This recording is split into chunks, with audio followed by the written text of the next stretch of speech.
श्री स्वामी समर्थ. नमस्कार. तुमचे सर्वांचे माझ्या यूट्यूब चॅनलमध्ये खूप खूप स्वागत.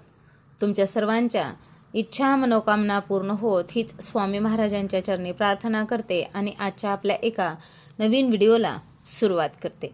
आजच्या व्हिडिओमध्ये आपण पाहणार आहोत तर ते म्हणजे बघा, आपल्याला जर समजा मग ती कोणतीही सवय असू द्या, चांगली सवय असेल तरीही लवकर समजा सुटत नाही आणि वाईट सवय तर सुटतच नाही. मग अशीच एक सवय आहे की ती आपल्यासाठी किती घातक आहे. मग या सवयीमुळं आपल्यासोबत काय घडतंय. आता बघा, प्रत्येक महिला असो, पुरुष, लहान मुलं असू द्या, प्रत्येकाची समस्या झाली सध्याच्या खाण्याच्या सवयी आपल्या व्यवस्थित नाही आहेत. मग केस गळतीचं प्रमाण प्रत्येकाचंच सुरुवात आहे बघा.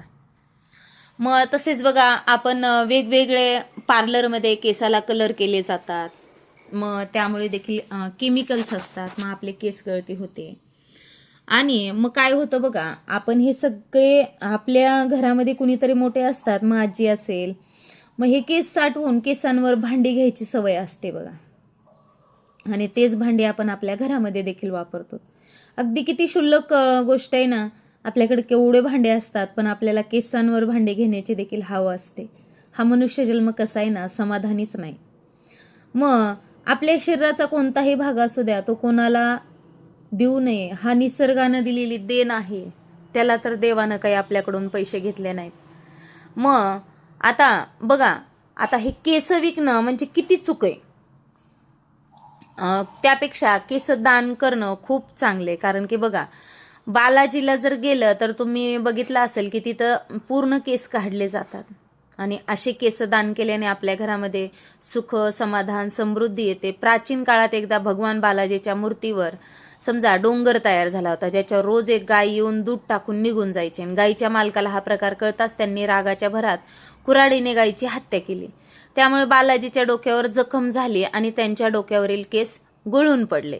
यानंतर भगवान तिरुपती बालाजीची आई नीलादेवी तिथे आली आणि त्यांनी स्वतः केस कापून बालाजीच्या डोक्यावर ठेवले, ज्यामुळे त्यांच्या डोक्याला झालेली जखम पूर्ण भरली होती.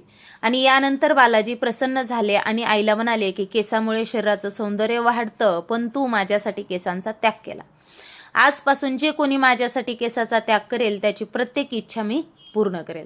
तेव्हापासून बघा, तिरुपती बालाजीला गेल्यानंतर केस दान केले जातात आणि त्यांची इच्छा तर पूर्ण होतेच. त्यासोबत घरात सुख, शांती, समृद्धी देखील येते. मग तुम्ही असं कुठं बघितलंय का की आपण केस देतो आणि त्यावरती भांडे घेतो. मग हे खरंच किती मोठं म्हणजे चुकीचं आहे. आता केस इतर म्हणजे कुठंही टाकून देण्यापेक्षा त्या केसांचा वापर करून समजा आपण काय करतो, समजा भांडे घरामध्ये वापरत देखील असतो. मग घरामध्ये वापरायला आपण ते सुरुवात करतो. मग आपल्या घरामध्ये गरिबी, दारिद्र्यता यायला सुरुवात होते.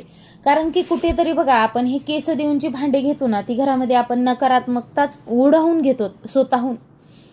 कारण त्या भांड्यामध्ये आपण त्याचा वापर करत असतो. त्या भांड्यामध्ये आपण जेव्हा जेवण देखील करतो, मग आपल्या शरीरावरती देखील त्याचा परिणाम व्हायला सुरुवात होते. कारण की आपण त्यासोबत नकारात्मकताच आपल्या घरात घेतलेली आहे.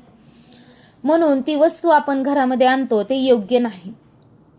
यामुळे आपल्या घरामध्ये दरिद्रता, नकारात्मकता आणि म्हणजे कामामध्ये अडचणी यायला सुरुवात होते.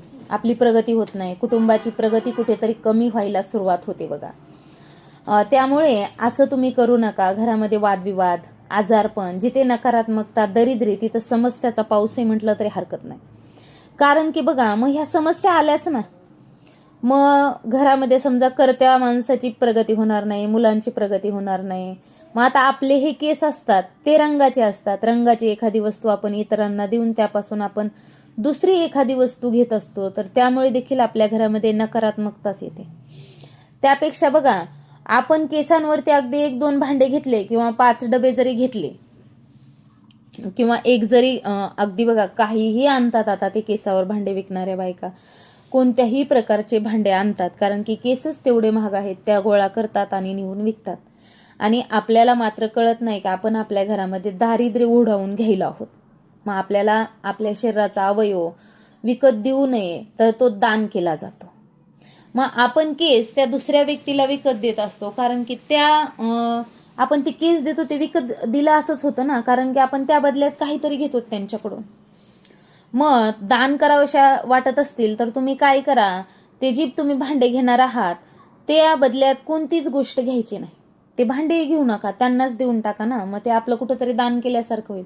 आता प्रत्येकाच्या घरामध्ये बघितलं असेल असं कोणतीही वस्तू नाही की तिथं समजा भांडे नाहीत, पण केसांवर भांडे विकण्यासाठी ज्या वस्तू समजा बायका येतात, मग आपण काय करतो, केस देतो आणि वस्तू घेतोच. मग आपण जर केस एखाद्याला विकत दिले तर आपल्या घरामधील माता लक्ष्मी निघून जात असते. घरामध्ये दुःख दारिद्र्य यायला सुरुवात होते. माता लक्ष्मी घरात नाही राहिल्यानंतर मग दारिद्र्यच येणार ना. मग आपण केसावर जी काही समजा भांडी घेतो त्याचं जर आपल्याला एवढे वाईट परिणाम भोगावे लागत असतील तर ही चूक कशाला करायची. त्यापेक्षा पैसे देऊन ही वस्तू विकत आणली तर किती चांगले. आता केसावरती तांत्रिक क्रिया देखील केल्या जाऊ शकतात. सगळ्यात महत्त्वाची वस्तू म्हणजे कुठे ना कुठे समजा या गोष्टी थांबल्याच पाहिजेत. आपल्याला काय माहिती आहे, आपण त्या बाईला केस दिलेत आणि ती बाई ते केस घेऊन कुठं जाणार आहे. आणि खरंच तांत्रिक क्रिया देखील केसांवरती केल्या जातात. केस कुठेही असेच कधीच टाकून देत जाऊ नका. अगदी एक तर आपल्या कचऱ्याच्या डब्यात तरी केस टाकत जा. कारण की बघा, एकदा काही जर त्यावरती तांत्रिक क्रिया झाल्या तर मात्र अनेक वाईट परिणाम जे आहेत ते भोगावे लागतात. मग आता केस कुठे टाकायचे तर बघा, आपल्या घरामध्ये डस्टबिन तर असतोच. मग आपण आपल्या डस्टबिनमध्ये नक्कीच केस टाकायला पाहिजेत. त्यामुळे आपण जेव्हा आपण समजा अगदी आपल्या लहान मुलांच्या असू द्या, घरामध्ये निघलेल्या कचऱ्यामधले केस असू द्या, मग ते जे आहेत ना ते आपण आपल्या डस्टबिनमध्येच टाकले पाहिजेत, जेणेकरून आपल्या घरामध्ये कोणतीही समजा नकारात्मकता यायला नको, दारिद्र्य यायला नको, आपल्याला अनेक संकटांचा सामना देखील करावा लागणार नको. आपण जर केस कोणाला विकलेच नाही, कुठे घरातून बाहेर टाकलेच नाही, फेकलेच नाही, तर कोणी काही तांत्रिक क्रियाही करणार नाही, आपल्याला कोणते दुष्परिणामही भोगावे लागणार नाहीत. आणि तुम्ही तर बघितलंच आहे, केसांवर भांडे विकत घेणं म्हणजे आपण आपल्याच हाताने आपल्या घरामध्ये एक संकट दरिद्रता ओढावून घेतो. म्हणून अशी चूक करू नका. तर अशा प्रकारे बघा, आपल्या एका चुकीमुळे आपल्या पूर्ण कुटुंबाला याचे जे दुष्परिणाम आहेत तर ते भोगावे लागते. आणि हे कुठंतरी थांबायलाच पाहिजे. मी म्हणते एक डिश नसेल तर समजा आपण बघा, एकतर सायंकाळी सगळे सोबत जेवायला असतो किंवा मग असतील तर समजा आपण आपली मुलं आपण असंच असतो. एक वेळेस नसेल तर बाबा एक अर्धी डिश हरकत नाही, कमी ती धुवून एकाचं जेवण झाल्यावर नंतर त्यात जेवा. पण तुम्ही केसांवर भांडी घेऊ नका. घरामध्ये दरिद्री गरिबी उडावून घेऊ नका. केसांवरती भांडी घेणं म्हणजे खूप चुकीचं आहे आणि आपण हे कुठंतरी थांबवलंच पाहिजे. तर तुम्हाला माझा हा व्हिडिओ आवडला असेल तर नक्कीच तुम्ही व्हिडिओला लाईक करा, शेअर करा आणि असेच नवनवीन अध्यात्माचे व्हिडिओ पाहण्यासाठी चॅनलला सबस्क्राईब अवश्य करा आणि कमेंटमध्ये श्री स्वामी समर्थ लिहायला विसरू नका. झालेली सेवा स्वामी महाराजांच्या चरणी अर्पण करते आणि माझा हा व्हिडिओ इथंच थांबवते. श्री स्वामी समर्थ. जय जय स्वामी समर्थ. धन्यवाद.